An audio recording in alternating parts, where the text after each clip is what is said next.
Day Trading, le podcast spécial inflation.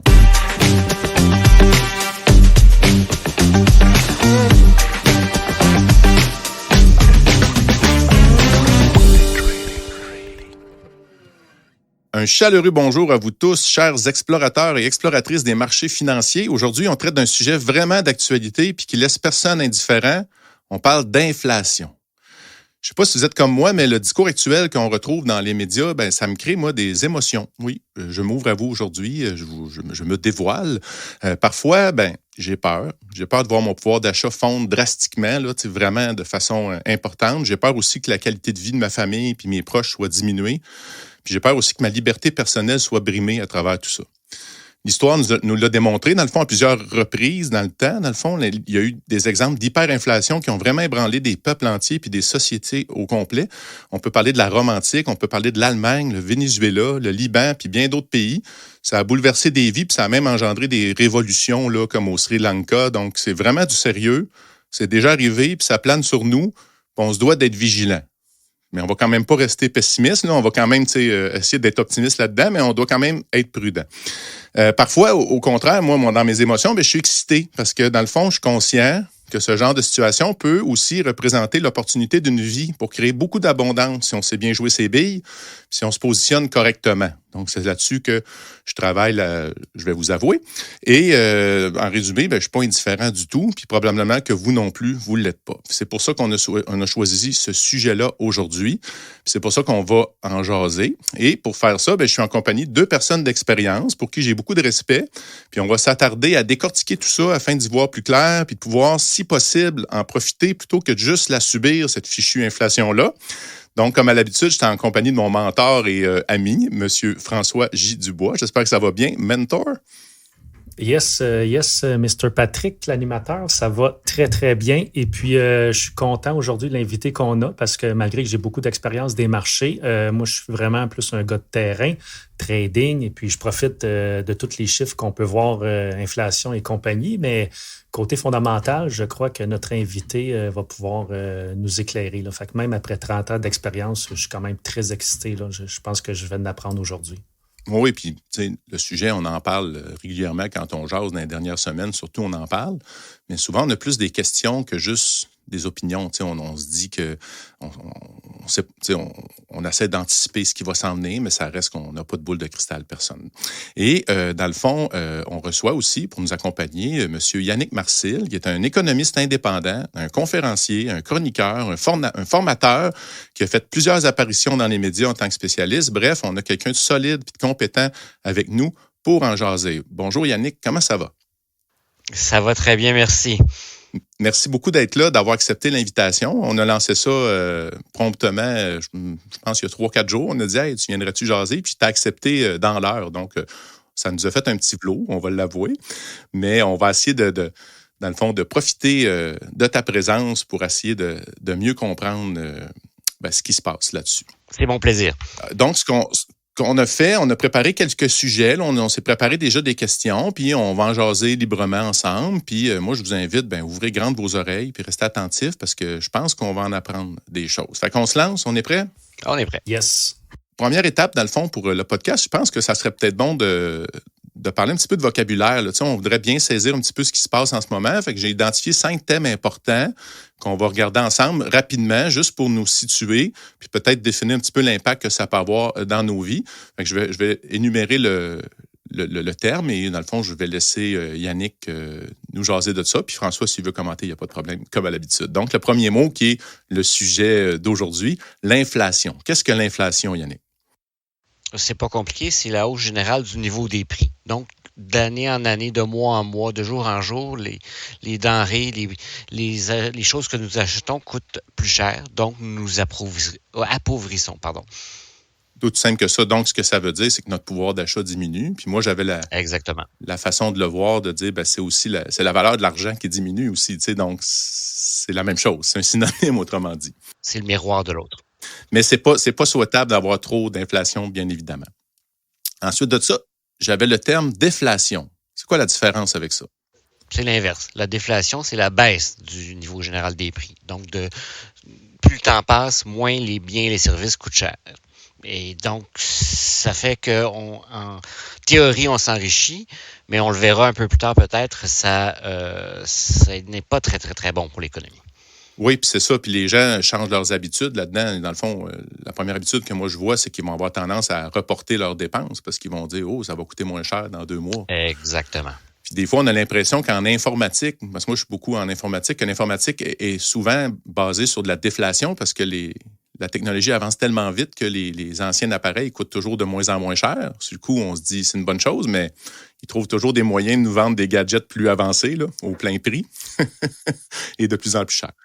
Oui, surtout la compagnie Apple sont bons, eux autres, dans leur marketing pour nous vendre leur gugus. Oui, ils sont excellents, tu sais, puis c'est ça. Donc, après ça, le prochain terme, c'est la stagflation qu'on voit de temps en temps passer, là. Oui, ça, c'est probablement le pire des deux mondes, c'est-à-dire c'est une stagnation de l'activité économique. On produit d'année en année, de mois en mois, à peu près la même chose, mais avec une forte inflation et un fort chômage. Donc, ça va pas bien, là. C'est pas bon, ça. Parce que tout va mal. Il n'y a personne qui veut ça, en fait. Il n'y a personne qui veut ça. C'est probablement le pire scénario parce que c'est très difficile de s'en sortir de cette situation-là. Une petite question. Concernant la stagflation, c'est quand la dernière fois que c'est arrivé ici ou dans un pays? Ou as-tu juste un exemple concret d'un pays? En Occident, au début des années 80, on avait une situation stagflationniste, c'est-à-dire qu'effectivement, on a eu une poussée incroyable d'inflation, un très fort chômage et à peu près pas de croissance économique après une récession. Donc, ça a duré... début des années 80. Oui, ça a duré combien de temps, ça, environ?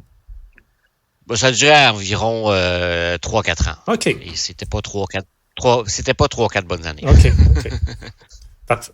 Non, puis moi, j'étais très jeune, puis je me souviens de mon père qui se tenait 2 mains à la tête à cause de son hypothèque. Puis, absolument. Même chose chez moi. Oui. C'est des souvenirs. On l'a vécu, mais j'étais très jeune à cette époque-là. Ensuite de ça, c'est 2 mots peut-être un petit peu extérieurs, mais tu sais qu'il faut quand même être conscient. Mais j'aimerais peut-être qu'on parle de définir la différence entre une récession et une dépression, parce qu'il y a ça qui plane sur nous aussi là, en ce moment. Donc, une récession, c'est pas compliqué, c'est un ralentissement de l'activité économique. De mois en mois, on produit moins. De trimestre en trimestre, on produit moins de biens et de services. Ce qu'on vit de façon cyclique depuis à peu près 150 ans. Donc, une récession, ça fait partie du cycle normal du capitalisme tel qu'on le connaît. Une dépression, c'est la même chose. C'est comme une récession, mais sur l'acide. C'est-à-dire que c'est pire. Okay. Oh c'est aussi simple que ça. C'est une question, c'est une question de vocabulaire un peu arbitraire. Qu'est-ce qu'une dépression, qu'est-ce qu'une récession? C'est qu'une dépression, c'est vraiment, vraiment pire, comme ce qu'on a connu à peu près partout en Occident en 1930. C'est un fort ralentissement de l'activité économique qui met tout le monde à la rue et qui est très, très, très grave en termes d'impact, non seulement économique, mais sociaux, même culturels. Hein, ça marque les esprits. OK. Bien là, j'avais une question, mais je pense que tu viens d'y répondre avec qu'est-ce qu'on vit présentement sans dire qu'on s'en va en récession ou peu importe. Si ça nous arrive, ma question était, on s'en va-tu plus dans une récession si ça l'arrive ou une dépression? Mais là, dépression, c'est pas un beau mot, donc je pense qu'on va s'en aller plus en récession. Dépression, on a-tu des chances, tu crois, d'aller là ou c'est pas bien qu'est-ce qui se passe présentement, mais c'est pas si catastrophique que ça, je crois, là. Écoute, François, tu m'aurais demandé il y a 2 ans et demi, est-ce qu'on risque d'avoir une pandémie qui va staller l'économie, puis une guerre en Ukraine? Je t'aurais dit, je sais-tu, moi, on ne peut jamais prévoir des catastrophes. Mais ce qu'on voit présentement, c'est tout sauf une dépression. C'est même probablement tout sauf une récession profonde. On verra bien. Oui, OK. Mais une dépression, je veux dire, c'est la machine qui est stallée complètement pendant des années et ça prend des années à s'en remettre.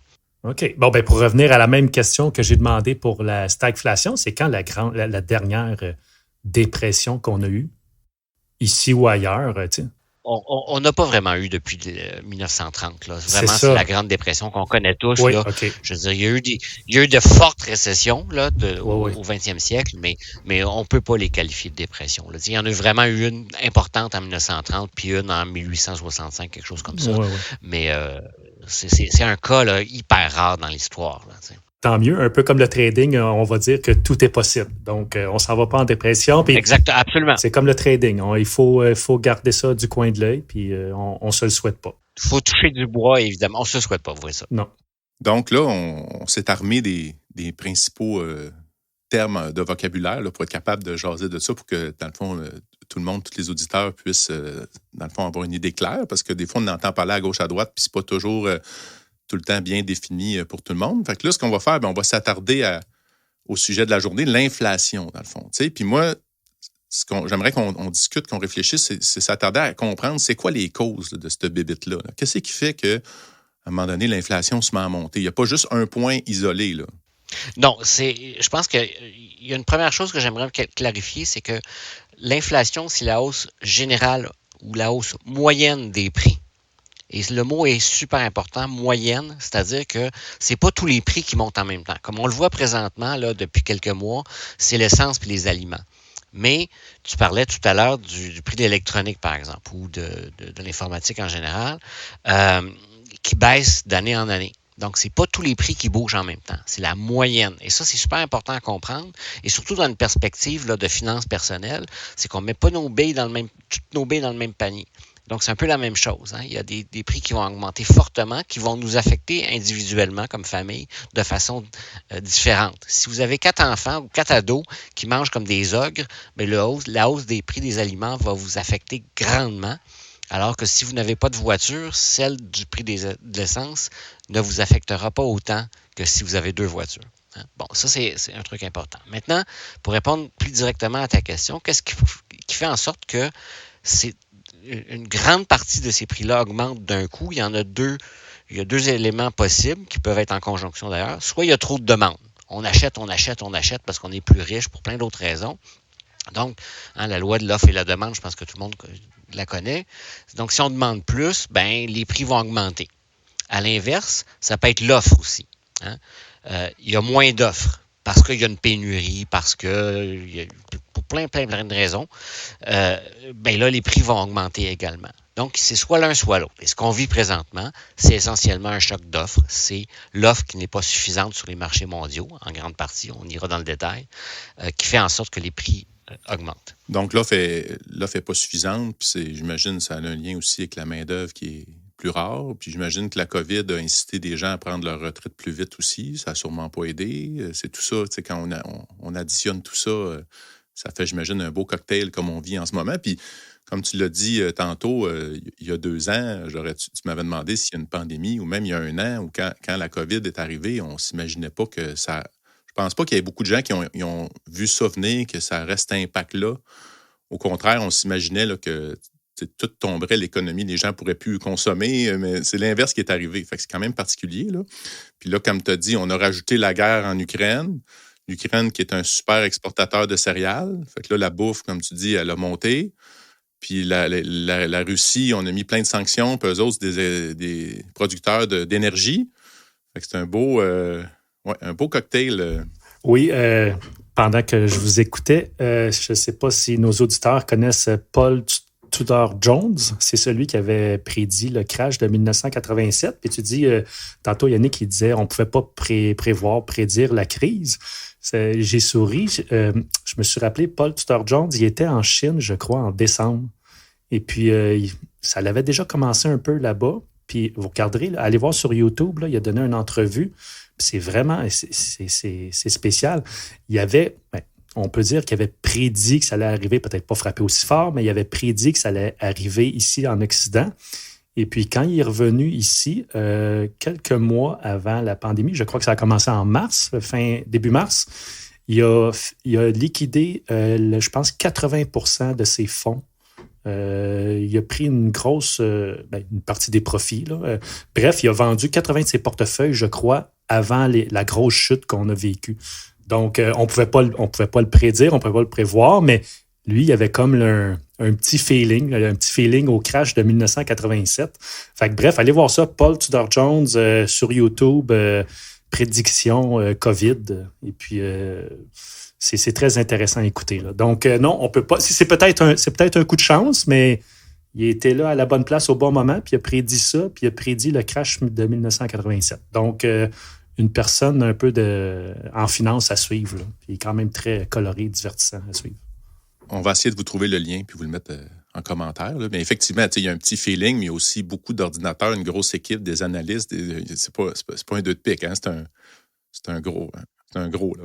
Puis tu sais, moi, par rapport à l'inflation, dans mes réflexions aussi, c'est que on a de plus en plus de disparités écologiques, là, des chocs climatiques de plus en plus, les sécheresses. Fait que dans le fond, il faut s'attendre dans le futur à ce que ça fasse partie du portrait, dans le fond, d'avoir ça. Là. Si la nature change, dans le fond, les agriculteurs ils ont un plus grand défi. Donc, c'est sûr que là, c'est un feeling personnel, mais j'ai l'impression qu'on n'a pas fini tout à fait au niveau de l'alimentation. Là. Je ne sais pas qu'est-ce que tu en penses, Yannick. Ben, en fait, c'est comme tu disais tout à l'heure, c'est un cocktail malheureusement parfait. Hein? À la fois la pandémie, la guerre en Ukraine, les troubles sociaux aussi qu'on mentionne pas souvent, mais en Asie, sociopolitiques, et les changements climatiques. Donc là, présentement, on a des sécheresses. Tout le monde a vu les feux de forêt atroces en Europe. C'est la même chose sur la côte ouest américaine. C'est la même chose en Afrique subsaharienne et en Asie. Tout ça mélangé crée quoi? Crée de l'incertitude. Et qui dit incertitude dit bouleversement sur les marchés, bouleversement sur la prévisibilité des prix. Hein? Parce que là, on ne sait pas trop ce qui va se passer dans un mois, dans 2 mois. Avant, c'était 6 mois. Avant, c'était 5 ans. Il n'y a plus personne qui fait des plans stratégiques sur 5 ans. Ça ne tient plus debout. Là. Alors que moi, quand j'ai commencé ma carrière, en faisant des plans stratégiques sur 10 ans. Donc, il y a beaucoup d'incertitudes.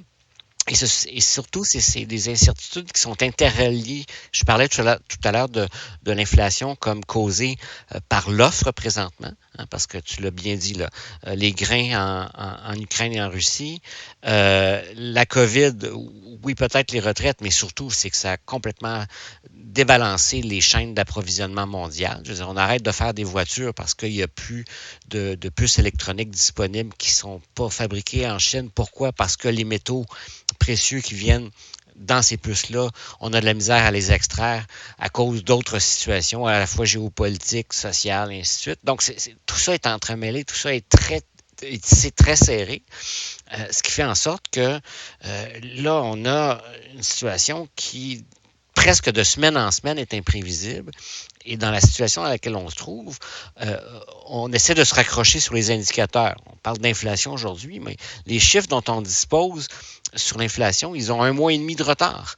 Hein? Je veux dire, quand les chiffres de juin sont sortis, il était déjà un mois et demi plus tard. Le marché s'était déjà complètement ajusté. Notamment, le prix de l'essence avait déjà diminué, celui des métaux encore plus. Donc, les acteurs économiques, y compris les petits acteurs économiques, c'est-à-dire ceux qui se prennent soin de leurs finances personnelles, sont face à une grande incertitude et à une situation où il y a beaucoup de bouleversements qui se produisent et qui se traduisent notamment sur des taux d'inflation qui swingent d'un bord et de l'autre, d'un mois à l'autre. T'sais. Oui, c'est débalancant, c'est sûr. Puis là, tu as parlé un mot, moi, je trouve, qui est important. Si les gens veulent rester au fait puis essayer de voir un peu plus de façon plus claire qu'est-ce qui se passe, mais tu as dit le mot géopolitique. Si on a la chance de plus suivre ça au niveau international, là, moi, je trouve ça très fascinant. Il y en a quand même beaucoup de ressources pour ça. Puis je pense que comme citoyen, mais c'est un peu notre devoir de suivre ça pour comprendre, dans le fond, qu'est-ce qui se passe, pas juste subir. Là. Fait que je trouvais ça important de souligner. Puis là, je voulais venir un petit peu sur... tu sais, tu as parlé des indicateurs, là, l'indice du prix à la consommation, qui est l'indicateur clé qu'on va suivre pour ça. Puis des fois, il y a des gens, moins inclusivement, là, on se questionne, tu sais, sur... parce que c'est comme un modèle type de panier, puis il y a des règles, là, tu sais, ils vont enlever un produit, je pense, à tous les 4 ans, qu'ils vont l'ajuster, puis tout ça. Est-ce que c'est si représentatif de la réalité ou c'est ajusté pour embellir? Là, c'est une question ouverte que j'ai envie de te poser selon toi. Là. Est-ce que ça représente vraiment bien ce chiffre-là ou on peut arrondir à la hausse? Là? Je te dirais oui et non. C'est-à-dire oui parce que c'est une moyenne. Comme je le disais d'entrée de jeu, donc c'est une grande moyenne. C'est sûr que ce qui est intéressant, c'est d'en voir l'évolution de cette moyenne-là. Hein? Donc, puisqu'on mesure toujours la même chose, de mois en mois, on va se dire, OK, ce gros machin-là, cette grosse moyenne-là évolue dans un sens ou dans l'autre. Donc, là, c'est significatif. Là où ça l'est moins, c'est quand on descend au niveau micro. La réalité de la vie à Saint-Tite-des-Caps puis à Vancouver, c'est clair que c'est pas la même affaire. Pourtant, l'indice des prix à la consommation, l'inflation est mesurée de la même manière à Saint-Tite-des-Caps puis à Vancouver. C'est-à-dire qu'on présume, Statistique Canada va présumer que la famille moyenne de Saint-Tite-des-Caps dépense la même quantité de biens et de services, c'est-à-dire, par exemple, 12 d'alimentation, puis 7 d'essence. Je dis n'importe quoi, là, je me souviens plus des pondérations. Puis, on va évaluer ça de la même manière dans les deux endroits pour une famille type. Mais si vous avez 7 enfants ou si vous vivez seul, si vous vivez en couple avec chacun un salaire ou une mère monoparentale, que ce soit à Saint-Tite-des-Caps ou Vancouver, vous voyez la différence énorme sur l'impact que ça peut avoir sur notre vie personnelle. Donc, oui, c'est pas un mauvais indicateur, on n'est pas en train de nous raconter des histoires, ce sont des moyennes, on n'a pas le choix de s'y baser. Mais qu'est-ce qu'on doit faire justement pour mieux comprendre? Il faut laisser de côté les articles généralistes qui en parlent, puis aller sur le site de Statistique Canada. Puis pas besoin d'être économiste pour comprendre ce qu'il y a là. C'est écrit en français ou en anglais. Tout le monde peut comprendre. Puis là, on va voir un niveau de détail plus grand, par région, par ville, par type de ménage et par type de produit. On va voir, par exemple, que les aliments augmentent beaucoup, ont beaucoup augmenté ces derniers mois, ainsi que l'essence, on le sait, mais que le prix des chaussures a baissé. Bon, vous allez me dire, le prix des chaussures, c'est pas comme s'alimenter, c'est beaucoup moins important, mais il faut quand même en avoir. Mais ce que je veux dire, au-delà de la boutade, c'est qu'il faut aller voir le niveau de détail, puis être curieux et s'informer, scruter un petit peu l'information pour en avoir un niveau de détail plus grand, parce que oui, ce sont de grandes moyennes. Et puis, en tant que négociateur boursier, nous, on regardait dans le temps, tu avais l'indice des prix à la consommation, en anglais, on dit le CPI, c'était le Ex-Food and Energy. C'était excluant l'énergie et la nourriture. Donc, on se fiait surtout à cet indicateur-là. Mais maintenant, c'est plus d'actualité, ça. Maintenant, l'énergie et puis la nourriture, c'est qu'est-ce qui, de nos jours, c'est une grande composante, je crois, du panier, là. Donc, comme Yannick dit, il faut rentrer... faut décortiquer là, les Statistiques Canada puis vraiment regarder tout ça. Mais puis il faut s'adapter. Dans le temps, on ne regardait pas l'énergie et la nourriture, mais maintenant, je pense que c'est quasiment juste ça qu'il faut regarder. Là. Je pense que c'est les deux plus grosses composantes là, du CPI ou l'indice des prix à la consommation. Puis au-delà du fait que ce soit de grosses composantes, c'est leur impact macroéconomique qui est important. C'est-à-dire qu'à partir du moment où l'énergie augmente, l'essence, c'est pas juste ce qu'on met dans notre char, c'est ce qui transporte tous les biens et les services qu'on consomme. Je veux dire, c'est même... Les camionneurs, hein? Ben oui, absolument. Les camionneurs qui transportent nos fruits, nos légumes de la Californie à ici. J'avais un ami camionneur, je me souviens plus comment il disait ça coûtait d'essence, mais ça fait longtemps que je n'ai pas parlé. Là, c'est 2-3 fois le prix, là, l'essence. Ben oui, exact. Puis il faut regarder un peu de façon un peu plus large. Tu sais. Aller chez le coiffeur, là, c'est de l'essence qu'il y a là-dedans. Parce que la personne qui se déplace pour aller te couper les cheveux, elle prend de l'essence. Les produits, les peignes, le spray net, ainsi de suite, ça fait longtemps que j'ai plus de cheveux. Je ne sais pas si le spray net existe encore, mais bon, tous les produits qui sont dans son studio, ils sont transportés par des camions. Donc, tout ce qu'on consomme, il y a de l'essence qui est en amont, qui est utilisée. Et même chose pour l'alimentation. Si les prix augmentent comme ils augmentent présentement, là, on a de l'inflation de 10-12% des prix à l'alimentation, bien, les ménages, ils n'arrêteront pas de manger. Donc, les familles, ils vont réduire leur consommation d'autres biens, ce qui va avoir un impact macroéconomique, ce qui peut entraîner un ralentissement économique. Donc, c'est avoir cette logique de cause à effet qui est important de voir dans un niveau de détail un peu plus fin que ces grosses moyennes-là. Puis pour conclure, mais continuer là-dedans, moi, j'aime bien regarder le CPI, mais une donnée que j'aime bien regarder, là, en anglais, c'est les retail sales, en français, les ventes au détail. Ça nous dit comment le consommateur, est-ce qu'il continue à dépenser ou ça ralentit? Présentement, on est en période d'inflation, puis les ventes au détail augmentent encore. À un moment donné, quand le consommateur se sent squeezé, il veut faire attention, il consomme moins. Mais là, présentement, c'est ça, c'est spécial. Qu'est-ce qui arrive? L'inflation monte, les banques centrales montent les taux d'intérêt pour essayer de stopper ça. J'imagine qu'on va voir l'effet plus tard, ça ne se fait pas du jour au lendemain. Mais présentement, les chiffres de vente au détail augmentent encore. Donc, on dirait que le monde, là, je m'excuse, entre guillemets, ils s'en foutent. Ils dépensent pareil. Donc, je ne sais pas ce que ça va donner plus tard, mais bref, c'est ça, tu sais, quand on veut savoir, il va-tu avoir de l'inflation ou ça va-tu diminuer? Moi, j'aime bien regarder les ventes au détail parce que si après 2-3 trimestres, les ventes au détail diminuent, mais là, peut-être que les hausses de taux d'intérêt vont commencer à faire effet, mais présentement, les ventes, je n'ai pas regardé récemment, mais les ventes au détail continuent d'augmenter. Donc, le monde, présentement, c'est ça, ils s'en foutent. Ben, c'est un bon point parce que justement, se fier à un seul indicateur ou même à 2 indicateurs, c'est pas suffisant. T'sais. Il faut regarder c'est quoi le taux de chômage, c'est quoi l'inflation, c'est quoi les ventes au détail. Et j'en rajouterai un, puisqu'on parle d'inflation, c'est l'indice des prix à la production, qui est un autre indicateur d'inflation, mais qui est celui de la consommation des entreprises. Donc, les entreprises consomment comme nous, évidemment. Ils achètent des biens primaires, que ce soit du cuivre, que ce soit du bois, que ce soit de l'aluminium, peu importe. Et présentement, cet indicateur-là, en gros, il est en diminution. Donc, ça veut dire que ça coûte de moins en moins cher pour les entreprises présentement. Dans 3 mois, on commence à en parler puis on verra.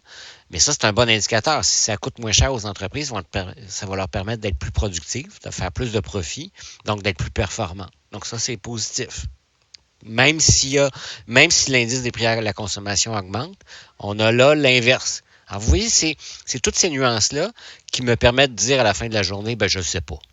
Parce que on peut difficilement conclure parce qu'il n'y a pas de conclusion facile. Mais justement, c'est parce qu'elle n'est pas facile qu'il faut évaluer l'ensemble du tableau et réfléchir et analyser avec plus de profondeur que se fier sur 1 ou 2 indicateurs. Puis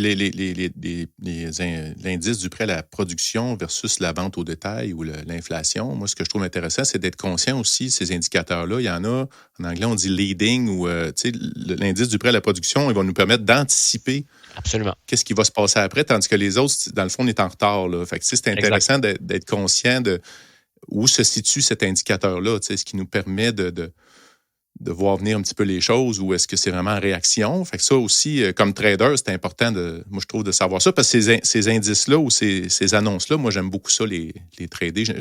Les traders, souvent, on est là, live, on veut le savoir le plus vite possible. Ça fait partie du plaisir, moi, je pense, quand on trade ça. Puis ce qu'on cherche à avoir, nous, comme traders, c'est une surprise. Hein? Quand il y a une attente, quand les analystes, les experts ont dit, OK, on s'attend à ce que ça donne ça, ce qu'on veut, c'est que ça donne autre chose que ce que... Comme trader, c'est ça qu'on veut. En tout cas. Un petit peu plus fort ou un petit peu plus bas que les prévisions. C'est ça qui amène la volatilité. Oui, ou même beaucoup. Ça peut être le fun, beaucoup aussi. Des grandes surprises. Donc, les amis, ça fait déjà quand même un petit bout de temps. Donc, on va être obligé de faire un 2e épisode là-dessus. Ah non, quelle mauvaise nouvelle. On est bien content de ça, pour être honnête. Donc, ce qu'on va faire, c'est qu'on va mettre ça sur pause, puis on va poursuivre au prochain épisode parce qu'on cherche à garder les épisodes, dans le fond, avec une durée raisonnable. Puis, on a encore d'autres sujets, d'autres questions, là, toujours en lien avec l'inflation. Sur ce, je vous souhaite un bon trading, puis on se retrouve dans 2 semaines.